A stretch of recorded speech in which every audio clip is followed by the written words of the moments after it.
Assalamualaikum warahmatullahi wabarakatuh. Bagaimana kabarnya hari ini anak-anak yang soleh dan soleha? Pasti semuanya sehat walafiat ya. Baik anak-anak, hari ini kita kembali bertemu dalam materi akidah dan akhlak. Mata pelajaran akidah dan akhlak, materinya kalimat thayyibah. Mari sebelum kita membahas tentang kalimat thayyibah, sama-sama kita membaca basmalah. Bismillahirrahmanirrahim. Nah, baik anak-anak, kalau sudah kita baca basmalah bersama-sama, silakan buka buku akidah dan akhlaknya halaman 5. Hari ini kita akan membahas kalimat thayyibah Allahu Akbar. Ya. Sebelum Bapak menjelaskan kalimat thayyibah Allahu Akbar, minggu lalu kita sudah membahas tentang kalimat thayyibah Alhamdulillah, yang artinya segala puji bagi Allah. Dan kalimat Alhamdulillah juga disebut sebagai kalimat tahmid. Dan Alhamdulillah, segala puji bagi Allah itu apabila kita ucapkan, sama saja kita berterima kasih kepada Allah atas karunia nikmat yang Allah berikan kepada kita. Dalam surat Ibrahim dijelaskan, la in syakartum la azidannakum wa la in kafartum inna adzabi lasyadid. Sesungguhnya jika kamu bersyukur, niscaya aku akan menambah nikmat kepadamu. Tapi jika kamu mengingkari nikmatku, maka pasti azabku sangat berat. Surat Ibrahim ayat 7. Ya, hari ini kita akan membahas tentang Allahu Akbar. Kalimat Allahu Akbar. Allahu Akbar. Ya. Allahu Akbar artinya adalah Allah Maha Besar. Allah itu Maha Besar. Maha Besar adalah segala sesuatunya itu hanyalah milik Allah, kekuasaan Allah. Alam semesta dan isinya ini adalah ciptaan Allah. Betapa besar karunia nikmat pula yang Allah berikan kepada kita. Di antaranya yaitu nikmat kita bisa bernapas. Coba kalau kita hitung-hitung di rumah sakit, kalau kita tidak bisa bernapas, dibantu dengan alat pernapasan, oksigen, sekali bayar tabung oksigen itu jutaan rupiah. Hari ini dan setiap harinya, mulai dari kita bangun tidur sampai dengan tidur lagi, kita bisa bernapas dengan gratis. Tidak perlu bayar sama Allah. Ya, makanya itulah karunia Maha Besar Allah, karunia nikmatnya kepada kita semua. Nah, Allahu Akbar, kalimat Allahu Akbar juga dinamakan sebagai bacaan takbir. Jadi kalau misalnya ada yang bilang takbir, pasti orang yang mendengar kalimat teriakan itu pasti bilang Allahu Akbar. Coba kita bareng-bareng ya. Nanti Bapak bilang takbir, kalian ucapkan Allahu Akbar ya. Siap? Takbir, Allahu Akbar. Takbir, Allahu Akbar. Takbir, Allahu Akbar. Nah, oleh karenanya sebagai anak yang beriman, kita harus melihat, ketika kita melihat kejadian yang menakjubkan, seharusnya kita ingat akan kesebesaran Allah Subhanahu wa taala. Takjub melihat langit tak ada tiangnya, tidak jatuh, tidak rubuh. Allahu Akbar. Betapa kebesaranmu ya Allah, menciptakan langit yang tidak ada tiangnya tapi kokoh ya Allah. Ya Allah, Allahu Akbar, Engkau telah ciptakan lautan yang begitu luas. Allahu Akbar, Engkau ciptakan gunung-gunung yang indah, gunung-gunung yang tinggi. Betapa besar penciptaanmu ya Allah.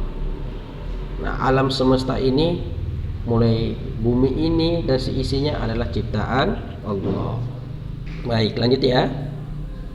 Di antara bukti kebesaran Allah adalah yang pertama, pasti dong kalian tahu tentang kisah Nabi Nuh alaihissalam yang membuat kapal besar ketika Nabi Nuh alaihissalam berdakwah untuk mengajak penduduknya atau umatnya menyembah Allah, tapi umatnya tidak mau menyembah Allah. Akhirnya Nabi Nuh membuat kapal laut, karena nanti di tempatnya, di daerahnya itu akan terjadi banjir bandang atau banjir besar. Itu tak mungkin. Penduduk umatnya bilang tak mungkin Nabi Nuh itu seperti orang gila. Kenapa dikatakan orang gila? Daerahnya itu tidak ada lautan. Kenapa dia bikin kapal yang besar? Mau ditaruh di mana kapal yang besar itu? Tidak mungkin. Tapi Allah Subhanahu wa taala bisa menjadikan yang tidak mungkin menjadi mungkin. Saat itulah umat Nabi Nuh alaihi salam diberikan musibah banjir bandang, dan akhirnya yang selamat hanyalah kaum Nabi Nuh alaihissalam beserta umatnya yang mengikuti ajarannya.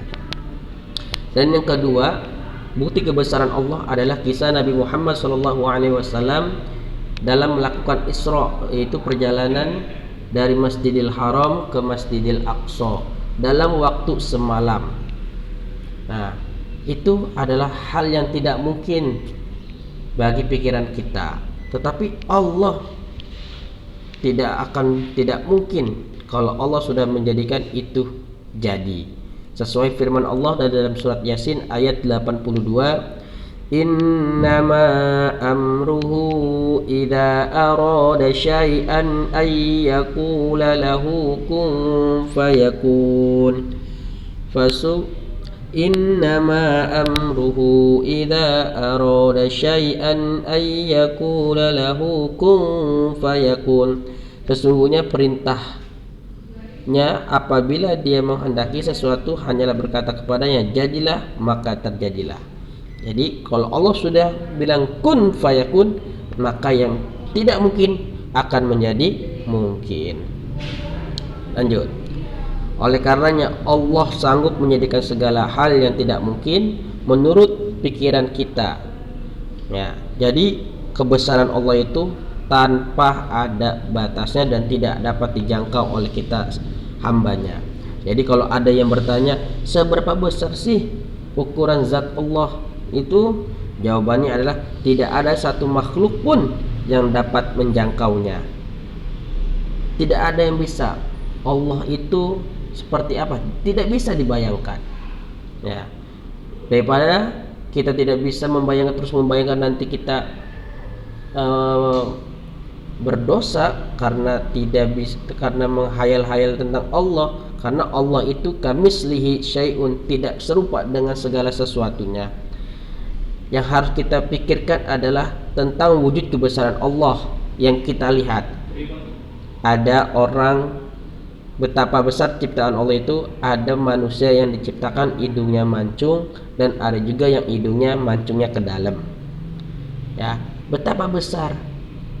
Kemudian ada di daerah Tangerang sama daerah Papua beda.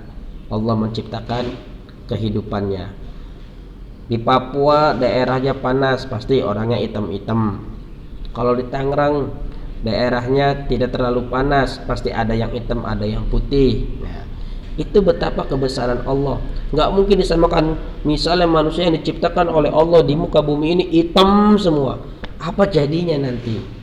Ya, gelap nanti dunia. Ya. Nah, jadi cukuplah kita melihat penciptaan alam semesta dan seisinya sebagai bukti kebesaran Allah Subhanahu wa taala. Ya, baik. Allahu Akbar. Pengucapan Allahu Akbar sebagai bentuk. Nah, kalau kita mengucapkan Allahu Akbar itu tandanya sebagai bentuk kita itu mengagungkan Allah Subhanahu wa taala. Dan yang kedua adalah penghambaan diri kita kepada Allah Subhanahu wa taala. Kita tunduk kepada Allah Subhanahu wa taala. Ya. Nah, kalimat thayyibah Allahu Akbar juga sering diteriakkan oleh orang-orang yang sedang berjuang menegakkan agama Allah. Ketika berperang untuk menyerbu musuh, untuk mengobarkan semangat juang para pasukannya, pemimpinnya bilang takbir, Allahu Akbar, takbir, Allahu Akbar. Ya, itu kalimat thayyibah Allahu Akbar. Nah, untuk hikmah mengucapkan kalimat Allahu Akbar, yang pertama adalah merasa rendah dan kecil di hadapan Allah Subhanahu wa taala. Yang kedua, selalu ingat kepada Allah Subhanahu wa taala dan selalu optimis dengan pertolongan Allah dan tidak mudah putus asa. Kita harus optimis dengan kalimat Allahu Akbar. Kita mengetahui kebesaran Allah, kita harus optimis. Bayangkan Nabi Muhammad SAW berdakwah secara sembunyi dan secara terang-terangan. Tak banyak dari penduduknya yang menentang ajaran Nabi. Pada suatu kisah, Nabi Muhammad berdakwah di daerah Taif. Tapi apa yang dilakukan oleh penduduk Taif? Nabi Muhammad dilempari batu sampai bercucuran darah. Apa Nabi Muhammad putus asa untuk menyebarkan agama Allah? Karena Allahu Akbar, Allah Maha Besar, kebesaran Allah itu melebihi apapun. Makanya Nabi Muhammad terus optimis untuk selalu menyebarkan agama Allah. Dan Nabi Muhammad percaya berdakwah menyebarkan agama Islam pasti ada pertolongan Allah Subhanahu wa taala. Ya. Oke, mungkin itu saja anak-anak pada kesempatan hari ini. Semoga kita selalu dalam keadaan sehat walafiat selalu.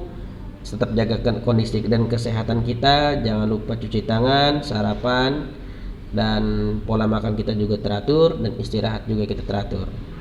Baik, Bapak akhiri. Assalamualaikum warahmatullahi wabarakatuh.